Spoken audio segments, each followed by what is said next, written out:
আসি আসি বলে নভেম্বর তুমি চলেই এলে, ভোরে ধোয়া ওড়া চায়ের কাপে অথবা বিকেলের আলসেমিতে এসে যখন পড়েছ, চলো 2 কাপ চা হয়ে যাক তোমার সাথে। আসসালামু আলাইকুম বন্ধুরা, তোমরা কেমন আছো? শীতের এই স্নিগ্ধ সকালে তোমাদের শুভেচ্ছা জানাচ্ছি। আমি আসমা তোমাদের মাঝে হাজির হলাম নতুন একটি রেসিপি নিয়ে। সেটা হলো পান্তুয়া পিঠা কিংবা ডিম সুন্দরী পিঠা। সাধারণত নোয়াখালী অঞ্চলে এটা একটা ট্রেডিশনাল পিঠা আইটেম, খুব ইজিভাবে তৈরি করা যায়। তোমরাও তোমাদের বাসায় বাচ্চাদের টিফিনে কিংবা সকালের নাস্তায় কিংবা বিকালের নাস্তায় ইজিভাবে তৈরি করে নিতে পারবে। প্রথমে আমরা একটা ফ্রাই প্যানের মধ্যে একটু তেল দিয়ে, সাধারণত আমরা যেভাবে ডিম পোস্ট করি ঠিক ওভাবে করতে হবে। যেহেতু আমি এখানে একজনের কি দুজনের আন্দাজে টিফিনটা তৈরি করছি, সেজন্য আমি একটা ডিম দিব। আর যদি 3-4 জনের জন্য করেন তাহলে 2টা ডিম একসাথেই ডিম পোস্ট করে নিতে হবে। এখন আমি পরিমাণ মতো আটা কিংবা ময়দা, আমি এখানে আটা ইউজ করলাম। তোমরা এই পিঠাটা ময়দা দিয়েও তৈরি করতে পারো।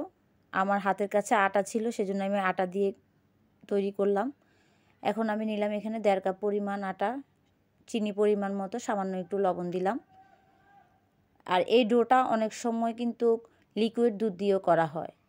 আমার হাতের কাছে এখন লিকুইড দুধ নেই, সেজন্য আমি নর্মাল পানি দিয়ে করে ফেলছি। ডোটা ভালোভাবে মিহিন করে নিতে হবে যাতে কোনো রকম লাম্পস না থাকে। আর লাম্পস থাকলে কিন্তু পিঠাটা সুন্দর হবে না। সেজন্য ভালোভাবে ময়ানটা করে নিতে হবে এবং খুব ফিনিশিংভাবে ডোটা তৈরি করে নিতে হবে। তারপর আমি ভেজে রাখা যে ডিম পোস্টটা ছিল ওটা আমি দিয়ে দিলাম ডোয়ের ভিতরে, দিয়ে ওলট পালট করব যাতে ডিমের আশেপাশে ডোটা ভালোভাবে লেগে থাকে, ডোয়ের মানে ডিমের গায়ে ডোটা লেগে থাকে। তারপর আমি আস্তে আস্তে দিয়ে দিব। এভাবে আমি কিন্তু পর্যায়ক্রমে দিব। এপিট উপিট হয়ে গেলে আবার সেই ডোয়ের মধ্যে ডুবিয়ে দিতে হবে। যেহেতু আমি এখানে একজনের আন্দাজে টিফিনটা তৈরি করছি, সেজন্য আমি একটা ডিম দিয়ে করছি। আর যদি 2-3 জনের আন্দাজে, মানে 4-5 জনের আন্দাজে করা হয়, তাহলে ডিম পোস্ট নিতে হবে 2টা। নিয়ে এভাবে পর্যায়ক্রমে আমি দিয়ে দিব ডোটা আস্তে আস্তে করে। যখন এপিট উপিট ব্রাউন কালার হয়ে যাবে এবং পারফেক্ট কুক হয়ে যাবে, তখন আমি নামিয়ে ফেলবো। আর খেয়াল রাখতে হবে শুধু ব্রাউন কালার হলে হবে না, যাতে কোনো রকম কাঁচা ভাব না থাকে। সেজন্য আমি চুলার আঁচটা ডিম আছে করে আস্তে আস্তে এই পিঠাটা তৈরি করতে হয়।